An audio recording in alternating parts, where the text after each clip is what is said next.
Today on Forbes, Elon's Tesla Cybertruck is the auto industry's largest flop in decades. The list of famous auto industry flops is long and legendary, led by stinkers like Ford's Edsel and exploding Pinto and General Motors' hideous Pontiac Aztek crossover SUV. Even John DeLorean's stainless steel DMC-12, iconic from its debut in the Back to the Future movies, was a sales bust that drove the company to bankruptcy. Elon Musk's pet project, the dumpster-driving Tesla Cybertruck, now tops that list. After less than a year on sale, sales of the 6,600-pound vehicle priced from $82,000 are comically below what Musk predicted. Its bad image for quality, with 8 recalls over the last 13 months, the latest for body panels that flake off and polarizing looks, made it a laughingstock for comedians. While earlier auto clunkers were merely dumb-looking or just didn't sell, Musk's truck is also world focal point for Tesla protests abroad, inspired by the billionaire's hiring cuts, Doge roll, and MAGA politics. Eric Knowles, president of consultancy Car Lab and professor at Art Center College of Design in Pasadena, California, said, quote,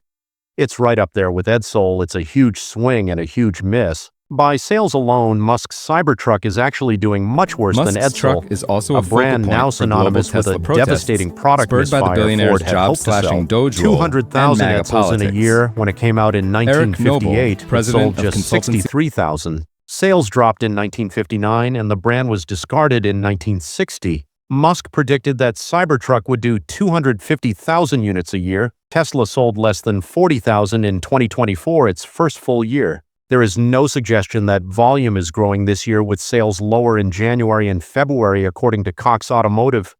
And Tesla's overall sales are crashing this year, with deliveries tumbled 13% in the first quarter to 337,000 units, far below consensus estimates of 48,000. The firm did not separate Cybertruck sales, which is grouped with the Model S and Model X, its most expensive segment. But Ben Coe, an analyst at Baird, said in a research note, "It's obvious Cybertruck sales were impacted this quarter by the necessity to install recall-related repairs. Tesla did not have immediately available a comment on the quarterly slowdown highlights, the point that to the extent that the Cybertruck results are far from the billionaire business masters Carnival Barker brags about a month ago." While during a results call in November 2023, just ahead of the first unit starting to ship to buyers, Musk cited, "Demand is off the charts. We have more than 1 million individuals who have pre-ordered the car." In anticipation of healthy sales, Tesla even modified its Austin Gigafactory so it would be able to make as many as 250,000 Cybertrucks a year, capacity investments that won't be recouped.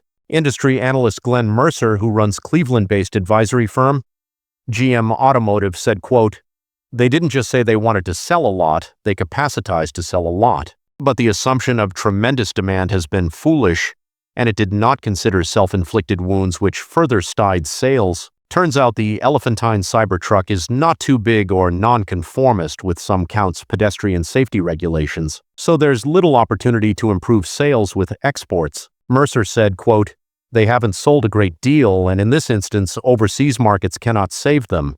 Even China, that's been huge for Tesla cars, it's strictly just for this market." More than a decade ago, Cybertruck entered the production phase. Musk hoped his hat to the possibility that Tesla would someday do some kind of electric pickup.